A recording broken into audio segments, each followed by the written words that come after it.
Bonjour tout le monde, je me présente, je m'appelle Priscilla Mbali, je suis prophétesse de ministère et pasteur de fonction. Je suis la femme du prophète Nathanaël Mbali qui est également prophète de ministère et pasteur de fonction.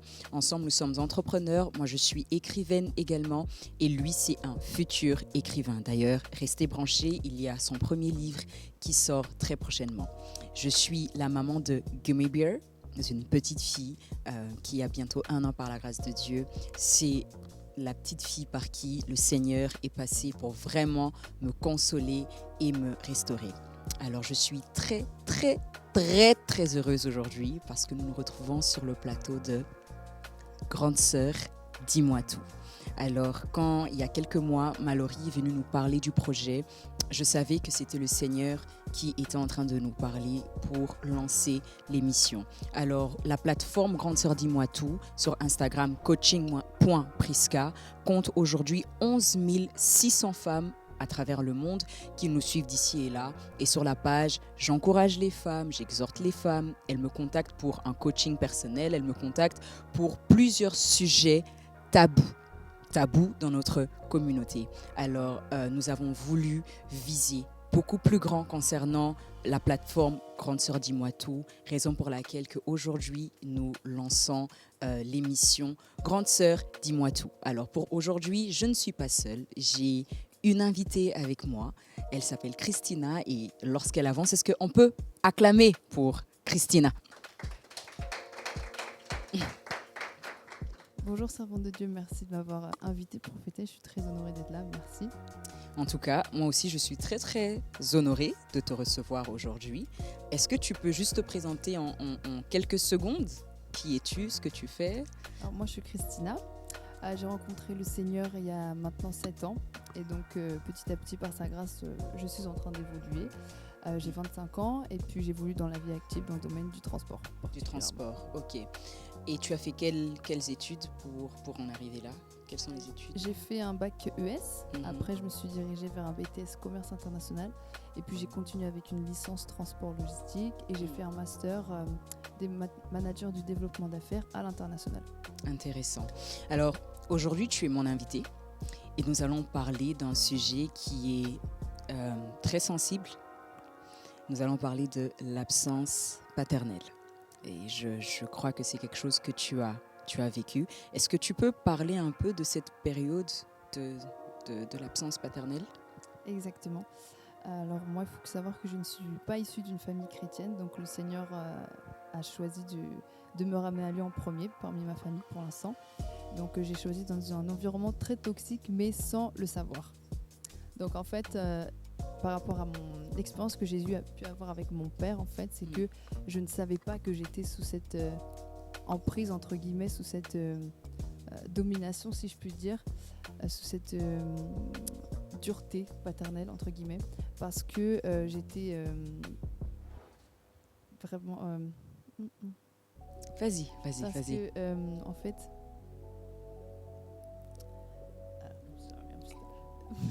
You can talk. Vas-y. Ok, parce que si vous voulez, j'ai grandi avec un papa qui lui-même n'était pas restauré, n'avait pas connu la restauration. Donc en fait, quand on est une personne où on n'est pas stable émotionnellement, déjà on ne connaît pas le Seigneur, c'est compliqué de savoir que nous-mêmes on est dans un cycle mauvais, si je puis dire, dans un cycle où, comment dire, il n'y a pas la vérité, si vous voulez, il n'y a pas la lumière. Donc aussi bien émotionnellement, j'ai eu un gros manque par mon père que j'ai compris après en fait. Après. Et pendant tout ce temps, tu vivais avec ton père dans la même maison, mais tu ne savais pas que ce que tu pouvais vivre, c'était à cause de ça. Exactement. Je n'en avais vraiment pas conscience en fait. J'ai pris conscience de tout ce mal-être, de tout ce système, on peut dire, très négatif, toxique, au fur et à mesure de ma marche avec Christ. Et comment se passe le déclic? Que c'est ça le problème.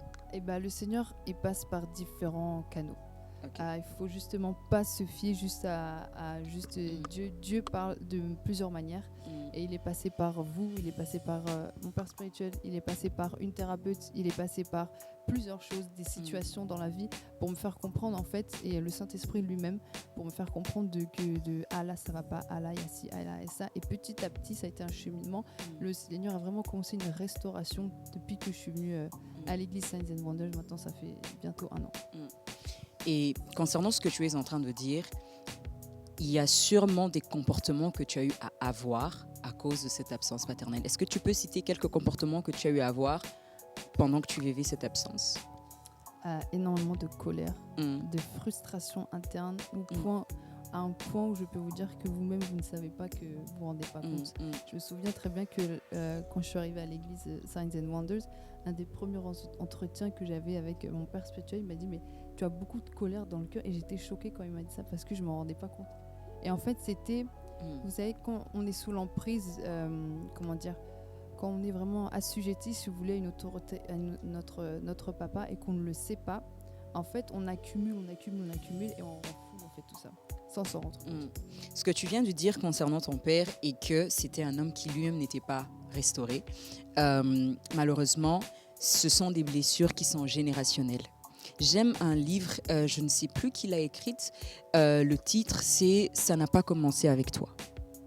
Et ce livre-là, en fait, jusqu'à présent, j'ai du mal à le finir parce que c'est trop sensible. Tu peux commencer à pleurer.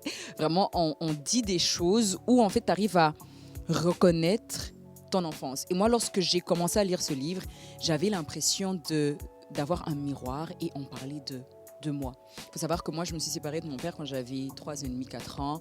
Et on s'est revus, vraiment, se revoir, lorsque j'avais presque 18 ans. Et pendant tout ce temps, en fait, je vivais sans mon père. Et cela a créé énormément de blessures intérieures, de frustration et de colère, parce qu'à la fête des pères, ma mère devait être le père. Elle devait venir là où il y avait les papas des autres.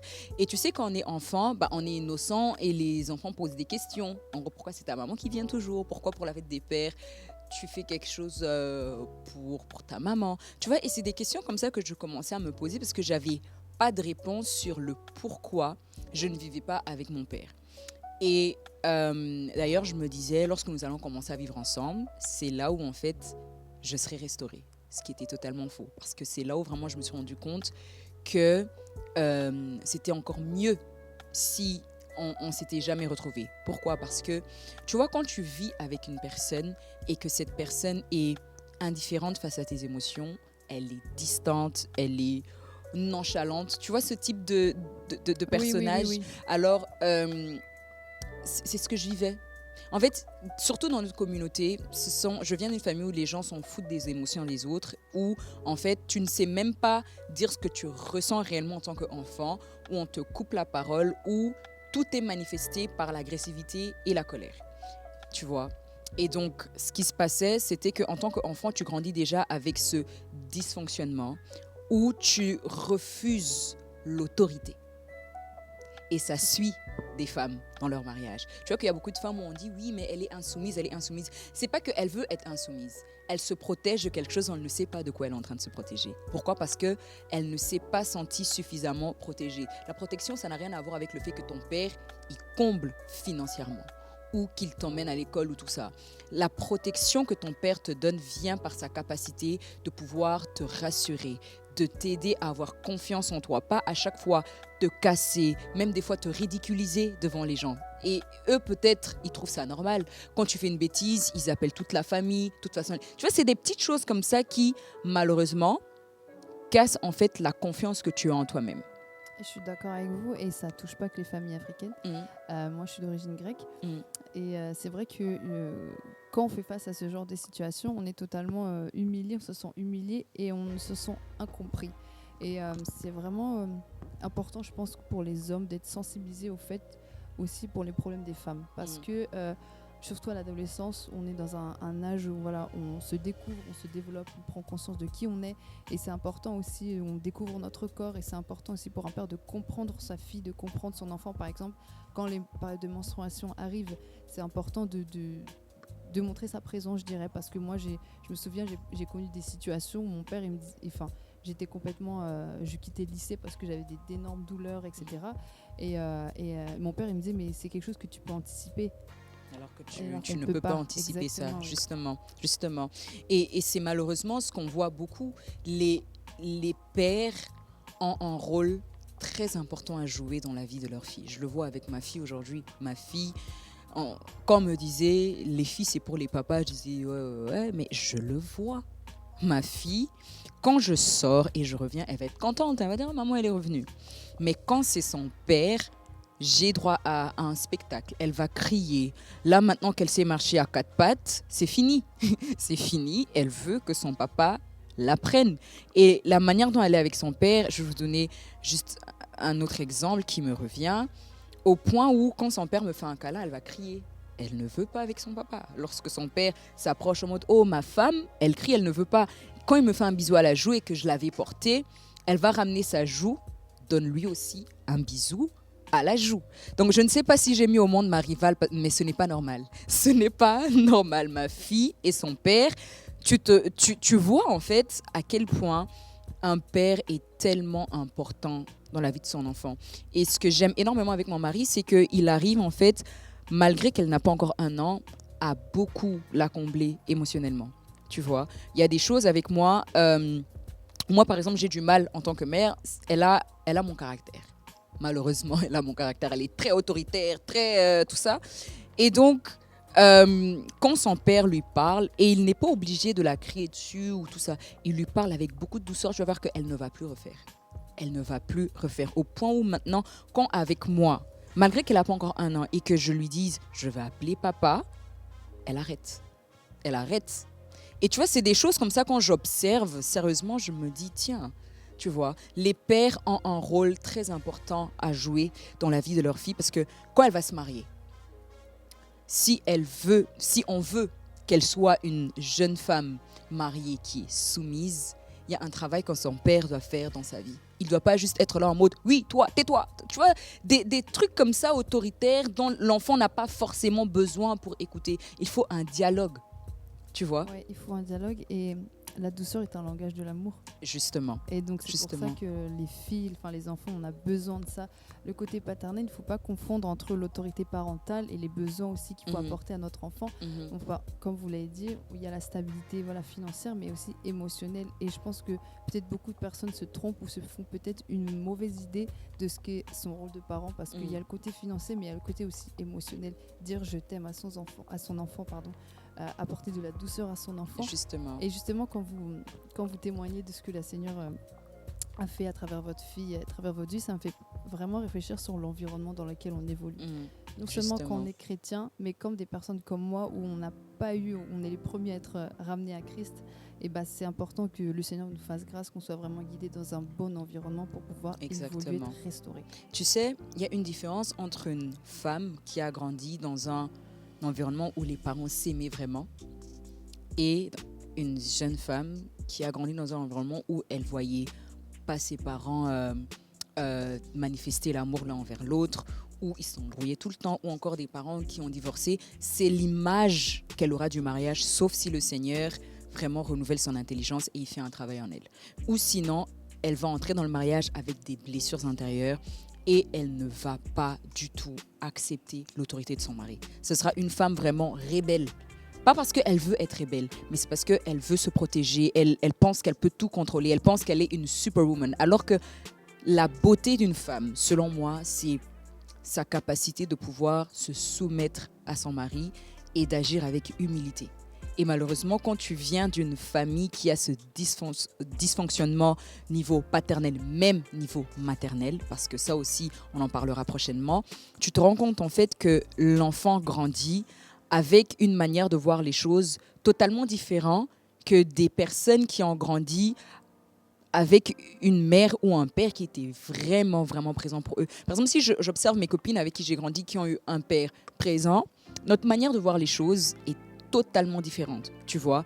Elles vont se marier, parce qu'il y en a qui ne sont pas encore mariées, elles vont se marier et elles auront une autre manière de voir le mariage. Tandis que moi, je me suis mariée avec un seul objectif, que je ne puisse pas reproduire le schéma de mes parents, ni de mon père, ni de ma mère. Et c'est ce que je veux maintenant pour ma fille, qu'elle, à son tour, ne doit pas se marier et dire « j'ai pas envie de reproduire telle ou telle chose ». Non, qu'elle se marie et que, en fait, Parce que d'autres, c'est des liens. Sincèrement, d'autres, c'est des liens qui suivent. Par exemple, mon père, aujourd'hui, je le comprends. Avant, je ne le comprenais pas. J'avais une telle haine vis-à-vis de sa personne et Dieu devait vraiment me restaurer. J'ai fini par comprendre en analysant son histoire, en analysant en thérapie aussi. J'ai été beaucoup aidée par Diane, on a la même thérapeute. J'ai été beaucoup aidée par elle de comprendre en fait l'histoire de ma famille, de comprendre ce qui s'est passé avant moi. On a commencé par ma mère, mon père, les grands-parents, arrière-grands-parents, et tu te rends compte en fait que ce sont malheureusement des personnes qui eux-mêmes sont blessées et la seule chose qu'ils ont eu à recevoir, ce sont des blessures. Tu vois. Et une des choses que le Seigneur m'a aussi enseigné, en tant que femme, lorsque tu tombes enceinte, si tu es une femme blessée, tu peux communiquer à tes enfants des blessures. Raison pour laquelle je vous dis, si vous êtes là en train de me suivre et vous savez que vous êtes une personne blessée, cherchez la guérison avant. Parce que vous allez mettre au monde des enfants très mélancoliques, des enfants qui pleurent pour un oui, pour un non. Moi, par exemple, quand on venait voir ma fille, quand elle était bébé, on me disait, on dirait, tu n'as même pas mis au monde. Mon bébé ne pleurait pas du tout. Et si elle pleure, c'est que pour manger ou changer la couche. Mais je te dis, elle pleurait pas. C'était vraiment un enfant qui dérangeait. Et je priais pour ça. Je disais, je ne veux pas que mon enfant puisse recevoir les blessures ni de moi, ni de son père, ni de arrière-grand-mère, ou peu importe les côtés. Et c'est des choses sur lesquelles il faut prier. Tu dois pouvoir prendre l'autorité sur cela. Et en même temps aussi, savoir de quel genre de famille je viens. Comment était la relation de mon père avec son père, pour comprendre ton père. Parce qu'aujourd'hui, moi, je le comprends parce que je me suis dit, déjà, de son histoire, j'ai appris qu'il n'a pas grandi avec son père. Tu vois, il a été adopté. Donc, ce qui fait en sorte que déjà, il n'a pas reçu l'affection paternelle comme telle. Il a grandi avec sa grand-mère. Et donc, tu vois déjà qu'il y a un dysfonctionnement quelque part. Donc, malheureusement, il ne peut pas nous donner à nous, ses enfants, l'affection que lui, il n'a pas reçue. Et justement, quand vous parlez de ça, de comprendre l'histoire de notre famille, ça va nous aider à comprendre, à pouvoir les pardonner. Parce que justement, le pardon, ça fait partie du processus de restauration, de guérison. Et quand on comprend, quand on voit clairement que nos propres parents, ils n'ont pas eu de bonne relation avec leurs parents, ils n'ont pas eu d'apport émotionnel, si je puis dire, dans leur vie, quelque part, moi, je me suis dit, mais comment je peux leur en vouloir, en fait ? Quelque part, je me suis dit... Ils ne l'ont pas reçu. Non, ils ne l'ont pas reçu. Et donc, c'est important de prendre conscience que le processus est un temps.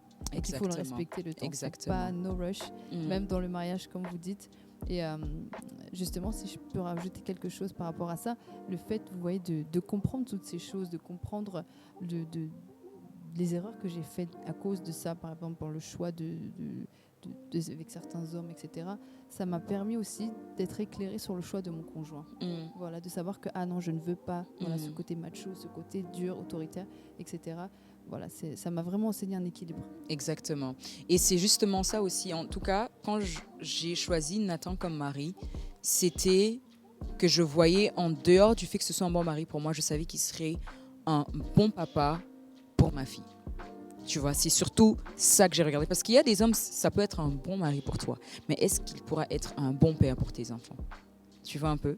D'ailleurs, j'ai reçu 2 questions auxquelles je vais répondre. La première question, c'est est-ce que l'instinct maternel est inné ? Moi, je dirais oui, parce que je l'ai moi-même expérimenté.